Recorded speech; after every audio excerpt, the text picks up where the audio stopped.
Subject physics. तो आज का टॉपिक है हमारा सार्थक अंक।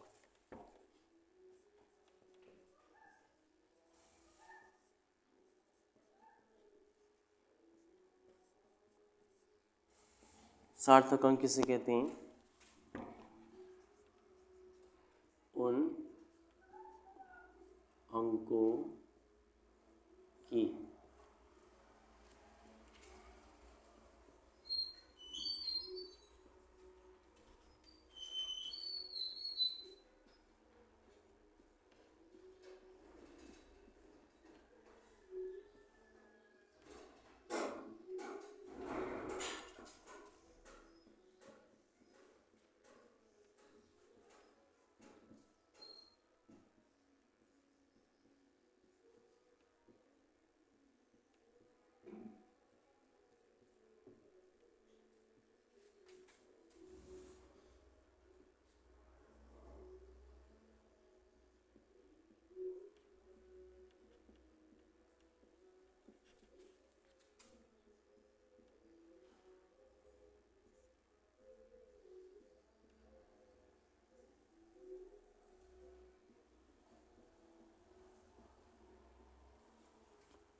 सार्थक अंक उन अंकों की संख्या जिनके द्वारा किसी राशि को निश्चित रूप से व्यक्त किया जाता है सार्थक अंक कहलाता है।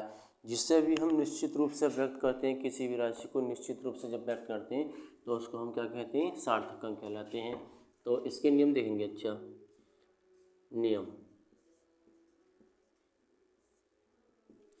इसके नियम ये कहते हैं कि यदि दशमलव बिंदु के बाद सभी अशून्य अंक सार्थक अंक होते हैं, दशमलव बिंदु के बाद जितने भी अशून्य अंक होते हैं वो सब सार्थक अंक कहलाते हैं। तो हमारे पास दे रखा है इसमें दशमलव बिंदु, हमारे पास ये है।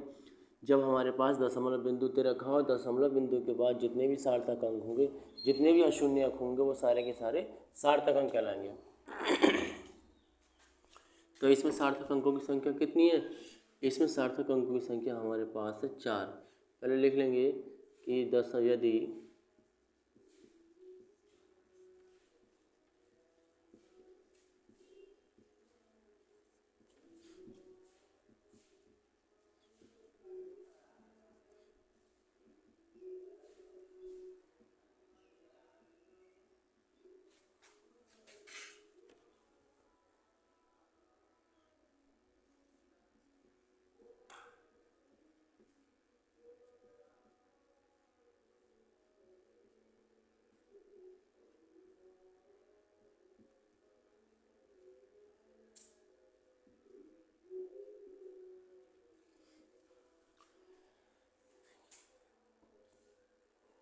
यदि दशमलव बिंदु के बाद सभी अशून्य अंक सार्थक अंक कहलाते हैं।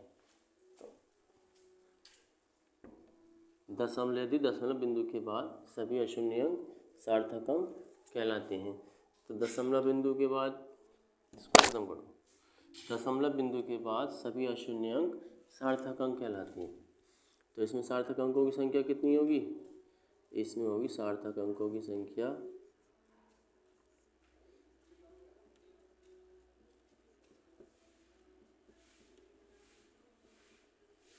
4।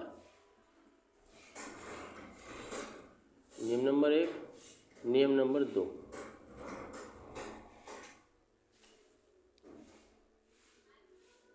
दशमलव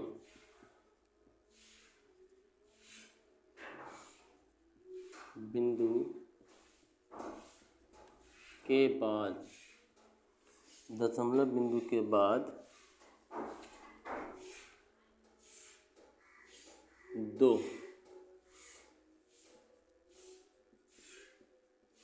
अशून्य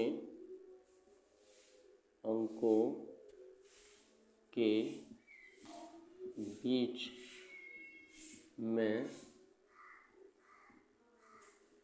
शून्य अंक हो तो सभी अंक सार्थक अंक कहलाते हैं।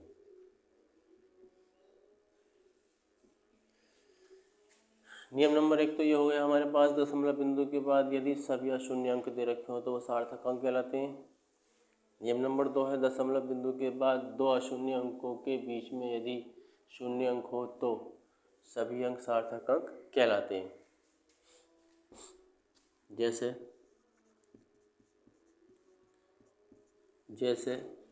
0.2002, दो अशून्य अंक दे रखे हैं दशमलव बिंदु के बाद, दो अंक दे रखे हैं हमारे पास अशून्य अंक के बाद, दो अशून्य अंक दे रखे हैं किसके बाद, दशमलव बिंदु के बाद। तो इनके बीच में जो हमारे पास शून्य अंक है वो सब सार्थक अंक कहलाएंगे। तो इसमें सार्थक अंकों की संख्या कितनी होगी, 4 होगी। तो लिखेंगे इसमें सार्थक अंकों की संख्या 4 होगी। आंसर। दशमलव बिंदु के बाद दो अशून्य अंकों के बीच में शून्य अंक हो तो सभी अंक सार्थक अंक कहलाते हैं। तो दशमलव बिंदु के बाद दो अशून्य अंक और उनके बीच में 0 दे रखे हैं, दो शून्य अंक दे रखे हैं, तो सार्थक अंक कहलाएंगे वो। तो इसमें सार्थक अंकों की संख्या कितनी हो गई, 4 हो गई। आगे देखो नियम नंबर 3।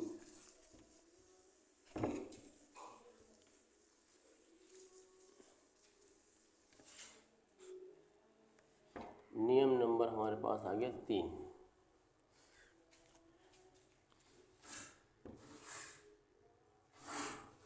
दशमलव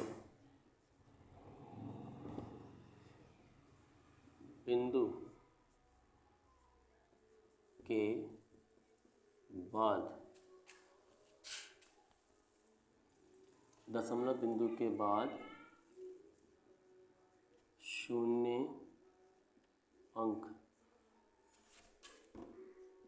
सार्थक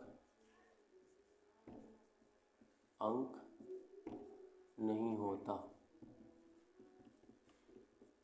है, बल्कि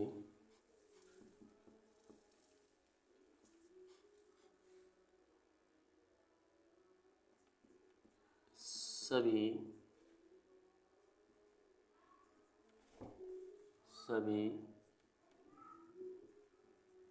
अशून्य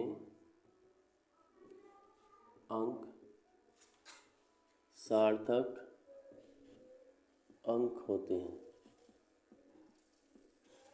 जैसे 0.034 में लिखा है दशमलव बिंदु के बाद शून्य अंक सार्थक अंक नहीं होता बल्कि सभी अशून्य अंक सार्थक अंक होते हैं। तो इसमें दशमलव बिंदु के बाद शून्य अंक दे रखा है और उसके बाद हमारे पास अशून्य अंक है। तो ये जो अशून्य अंक है हमारे पास शून्य अंक के बाद, तो यही सार्थक अंक होंगे, बल्कि शून्य अंक जो हमारा सार्थक अंक नहीं होगा। तो इसमें सार्थक अंकों की संख्या कितनी होगी, इसमें सार्थक अंकों की संख्या कितनी होगी, 2। नियम नंबर 4, यदि 1.76 गुणा 10 की घात 5 है, कितना, 1.76 गुणा 10 की घात 5। अब इसमें सार्थक अंक कितने होंगे भाई, इसमें सार्थक अंकों की संख्या जो हमारे पास होगी वो सिर्फ 1.76 होगी। क्यों, क्योंकि घातों के रूप में जब कोई संख्या दे रखी होती है तो वह सार्थक अंक नहीं कहलाती है। तो इसमें सार्थक अंकों की संख्या जो होगी वो हमारी होगी 1.76।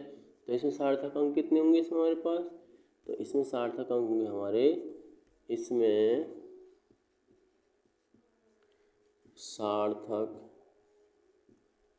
अंक 3 होंगे। कितने होंगे, 3 होंगे।